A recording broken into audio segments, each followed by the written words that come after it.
Welcome to Richplanet TV. I'm Richard D. Hall. Today I will be speaking to a familiar guest who is here to talk about a subject that we haven't yet covered in any great detail on Richplanet: NASA's alleged missions to the Moon. Welcome, Andrew Johnson. Thanks for inviting me back, Richard. Good to be here.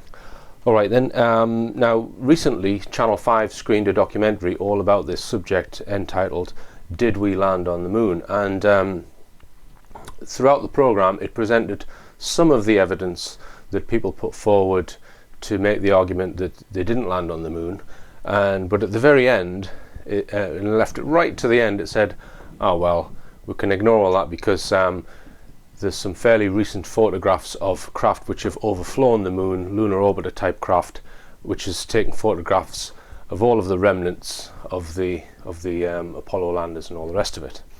Now we're going to go over some of that evidence and a whole lot of other evidence which may not have been in the Channel 5 documentary, because just to give my sort of angle on this, if you like, it's a bit of a diversionary argument in my opinion.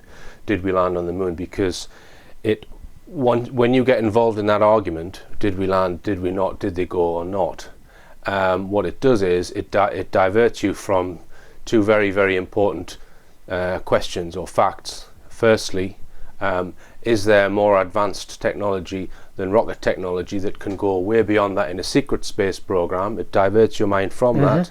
And secondly, it kind of makes you accept that the moon is completely inert and nothing's been there before now, if you like, or before 1969. And I also question that. So to me it's what I would call a phony bone of contention. Contention is brought around something which diverts your mind from elsewhere, because I'm fairly convinced there is a secret space program with craft that make the Apollo and the Space Shuttle missions look frankly toy-like. I would agree, yes, I would agree with that. And I actually it annoys me because people often say to me, Richard, have you been to the Kennedy Space Center? That's what they'll say. And they'll eulogize about going there. Oh, it's absolutely phenomenal. The technology there is amazing. Richard, you must go to the Kennedy Space Center. And I laugh at them and I say, what? You mean a firework? Because yes. that's what allegedly got us to the moon. I think that just to add on to that a little bit. I mean, here we are, two engineers, who looked at the Apollo program perhaps in their youth. And I've said this to people. I looked at the Apollo program in my youth, and I was inspired by it. I thought how fantastic this is, how wonderful this technology is, and what an achievement it is that we've sent these people to the moon. And here we are, so many years later, questioning all of that. And I think that's also one of the keys, that we must be willing to question these things, even though we may be convinced, like you say, of the chap that said go to the Kennedy Space Center. We've got to be able to question whether what we're being shown at the Kennedy Space Center is actually, the sort of real thing that it's meant to represent, or is it, as you say, part of this phony bone of contention or a diversionary thing to divert our attention away from something else, bizarre though that seems. Now, what makes me suspect there are far more exotic types of propulsion are whistleblowers such as Stan Deyo, Edward Teller's alleged involvement in a secret group that were, it was disclosed in the 1950s that they were looking at anti-gravity technology, right, which went into the black in round about 56, 57. That's right. I mean, again, read Nick Cook's book Hunt for Zero Point, where he talks about that, and he mentions Project Winterhaven, which is Thomas Townsend Brown's work, and it appears that was the Thomas Townsend Brown work, which I believe you may be covering more in a future program, hopefully. That went into the black. That's what Nick Cook, who's a defence journalist, suggests. And so there does seem to be some tie-in with the timing that all the major US airspace corporations were looking at anti-gravity as some type of workable technology, or developing that as a workable technology, up until about 1956, and then it was like, oh no, that's ridiculous, we can't do that. Almost an overnight change, as Nick Cook documents. So now, in my upcoming series of lectures in May this year, I will be looking at one of the alleged forms of alternative propulsion, which in my opinion just completely transcend the rocket-based putting explosives in a tube and setting fire to it. That's the extent of our supposed technology which has gotten us into space and to the moon, and I contend there's a far more advanced form of propulsion available that they've kept secret. Now, I'm actually open-minded on whether the rocket-based technology landed on the moon or not, and Andrew's presented me with a lot of evidence, because he contends that at least the rocket-based Apollo program never landed on the moon. That's what you would contend. I would conclude from what I've looked at, yes, that cannot have taken place that way. Okay, and we're going to look now, now that we've sort of set the scene, that we're not saying that we've not been into space. Right. We think there could be something major which has been kept under wraps, but we're going to look at the rocket-based systems, let's say, and ask the questions whether they could have got to the moon's surface and back. Now, Andrew's looked at this subject in a lot of detail over the years, and you're going to put forward your argument. Now, where do you want to start, Andrew? I usually start by discussing the pedigree, what I call the pedigree of the Apollo program, really. And it's fairly common knowledge that a lot of the NASA rocket scientists were drawn from Nazi Germany. And we had the so-called paperclips conspiracy, that's the name given to it, and that was actually revealed to me for the first time in the 1980s in a BBC Horizon documentary, where it actually explained that these scientists were brought over at the end of the Second World War, following things like the V2 program, which launched all those rockets to London and so on. And it was Wernher von Braun. And these were supersonic, which meant that you couldn't actually hear them. Well, yes, I suppose that's true. I wasn't really thinking of that, but yes, that was... Apparently in London, in the Blitz, people feared them because a supersonic rocket, you can't hear it coming because it's travelling faster than sound, so it would just go off. Whereas your classic Second World War bombers are... and then you get a chance to run for cover. But that was why people feared them, apparently, in London. Although I don't think they were that accurate, and I don't think they killed a lot of people. I mean, there were a lot of problems they had to solve, getting them up in the air, the guidance systems, and so on. So there was a lot of technology involved at that time. And it was Wernher von Braun who was apparently the chief rocket scientist. But we didn't have technology where you could fire a rocket from London and hit Germany. That technology didn't exist. But they did. They could fire rockets from Germany that would land on London. Right. That is apparently the case. Or they were developing that in the latter stages of the war. And the Doodlebug and the V2, as I say. Right. And then a lot of those scientists end up working in the States.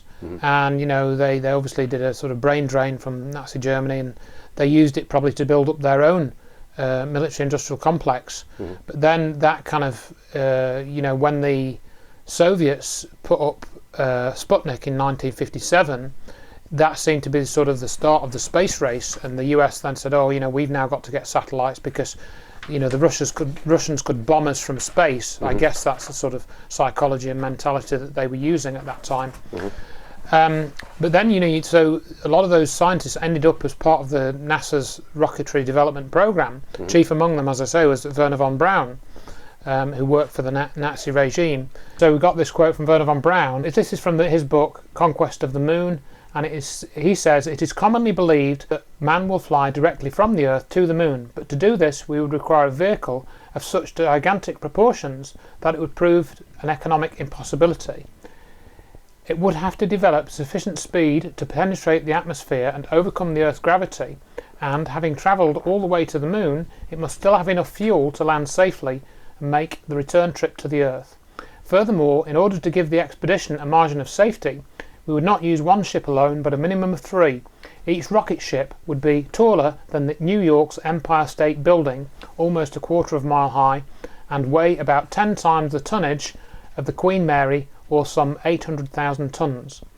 And you can see this clip in Apollo 0, which is a free online documentary where you'll see the cover of that book. And that was 1953 made that statement. I believe it was 53 that book came out. This is a guy who can do all of the calculation with regards how much oxygen and hydrogen propulsion can produce, and he's worked out how much fuel is needed to get there. Correct. And to get back using standard sort of calculations. And he's Right. I mean, one of the key things, I understand it from what I know about rocket science, is delta V, the change in velocity, because at each manoeuvre you're going to change velocity in some way, either to speed up or to slow down or to turn a corner. And that's obviously when you use the fleet fuel. So you have to calculate all the changes in velocity that are going to occur, and then based on that, you know how much fuel you're going to use based on the mass of the vehicle that you're going to use. Right. All right. Well, what about the fact that once you've at a fixed velocity heading towards your target on the moon, in space, you don't really need any additional fuel. You're just sort of freewheeling, if you like. That's right. But even then you need to slow down, don't you? When you come to the moon, you need to slow down. Obviously, in a controlled manner, and maybe in various stages. So each of those stages, you use up fuel. Yeah.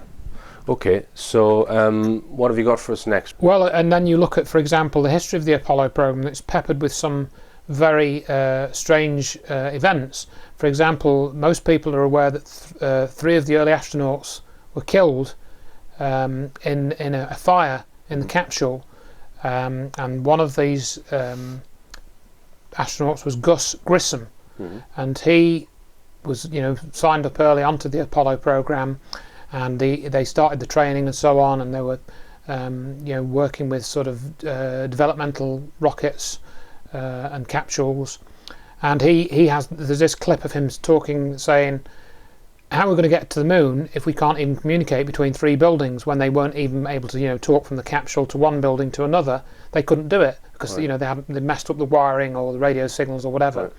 And he, after a few weeks or months, he became a critic and said that this program was in such a shambles that they were never going to make it to the moon. Right. And he thought, because Kennedy had done this with such fanfare, people needed to know about this. So he organised a press conference. And there's this story which is in this Apollo 0 movie, and it's also documented, that Gus Grissom went as far as taking a lemon from his lemon tree and putting it on a coat hanger, and then hanging it on the Apollo capsule when he was going in for his latest sort of set of training, because this thing was a lemon. It was never going to work. It was never going to do its job. It was never going to fly. Right. And then, following that press conference by Gus Grissom, an inquiry was launched into the state of the Apollo program, and that was written up and it was presented to the appropriate part of the government as a review of the state of the Apollo program. And he was also very critical. He said they would never be able to do it by 1969. Right. And both of those people, the person who wrote the report and Gus Grissom, ended up dead. Gus Grissom in the fire, which his son Scott Grissom later asked for an inquiry into that event. Right. And what Scott Grissom uncovered was that it did seem that the capsule had been rigged for the fire to start. Right. He thinks the fire was started deliberately so that Gus Grissom. It does appear to me, and I would tend to agree, that Gus Grissom, because he was speaking out, they knew they wouldn't be able to help. They wouldn't be able to keep a lid on the Apollo program because he was an honest guy. He was going to speak out. So they killed him. So you think he could have been murdered by NASA? I think he was murdered in the Apollo 1 fire, along with I think Ed White, and I can't remember unfortunately the name of the third astronaut that died in that event. All right. Now, what about a lot of evidence has been put forward, photographic and video evidence, because there's a lot of images allegedly taken on the moon, which I know a lot of people will pick fault with. Where do you stand on all of that evidence, Andrew? Well, I think it's a bit of a mixed bag. I mean, I know Marcus Allen, for example, talks a lot about these images, and I've seen a couple of his presentations. They're very good. Some notable ones, just off the top of my head. There's one where there's a rock on the surface of the moon, and it's got the number C written on it, so it looks like a prop. And other ones, such as one astronaut's shadow is twice the length of another astronaut's shadow, which suggests the light source is close to the astronauts, within so many feet. the sun couldn't possibly produce shadows of that length. Therefore, it's a floodlight which wasn't available. There are arguments about the angle, the length, and direction of the shadows, but that's not the evidence you use. I don't focus on that because you can contest it. I mean, we've got this example. So one of the ones that comes up quite often with the shadow argument is the clip of Aldrin coming out of the lunar module, and it is claimed by the people who think the photographs are fake that the illumination of Aldrin cannot be real because the sun is behind the lunar module, and therefore Aldrin should be completely in shadow, and you would not be able to see him, but yet he's fairly well lit. But I saw quite an interesting simulation on a web page which I looked up, and basically what this chap did is to test this idea that Aldrin should have been in shadow.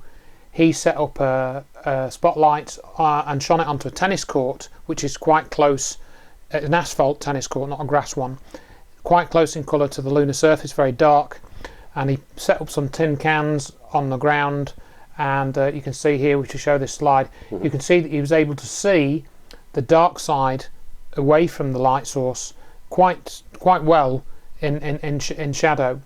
So to me, although that photograph still could be fake, I don't think it's conclusive. You can contest this idea that shadows would have completely obscured Aldrin, because in this simulation of that same situation you can see the dark side of the object, what would be in the shadow. So I don't think those arguments are conclusive. I think they're and testable. Right. Now, there's people also suggest, and I think you've got another slide that might back this up, that Stanley Kubrick, who had been making the film, was it 2001: A Space Odyssey, around that time, that NASA used some of his sets, and in particular a technique that he used which was ahead of its time then, it was a front projection screen system. To what that did, it would allow you to use a screen to put a background on a foreground sort of thing. If we take it that the photographs were faked, well, who faked them? Did they have some specialist unit to do it, or did they invite or otherwise get somebody like Stanley Kubrick to do it? And when we discussed this and people said this to me a few years ago, I thought that's just nonsense, that's just ridiculous. There's how are you ever going to prove that? It's just ridiculous. But there is a very interesting documentary made by Jay Weidner called Kubrick's Odyssey, which, as you just mentioned there, looks at the front projection system, and then looks at some of the shots from the film 2001, Kubrick's space film, which coincidentally came out in 1968, which was the year before the moon landing, or the alleged moon landing.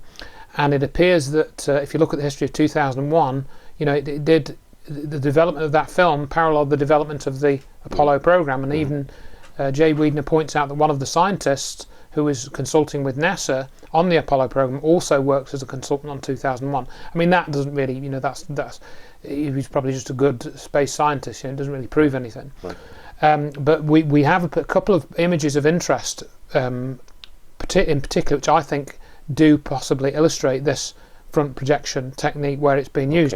And this is one that's been put together by David Percy, and I've just made an animated version of it. This is a NASA photograph. This is the Apollo 17 mission.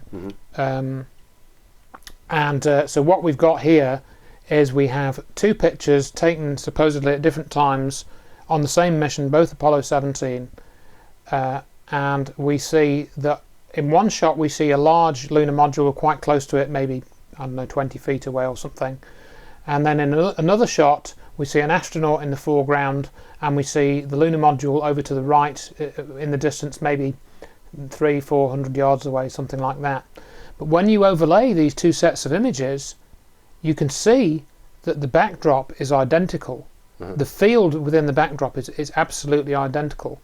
So there's no way the lunar module would move from there over to there, where it is. How would it? It would have to take off and land again if that's indeed what had happened, which is clearly ridiculous. So that's a fake background. I think that this indicates that Jay Weidner is right, and what we're seeing, this line here, is the edge of the stage, and we've got the front projection in the backdrop. Right. And Wiedner does demonstrate.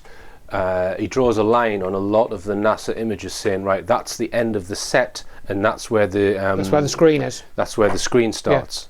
Yeah.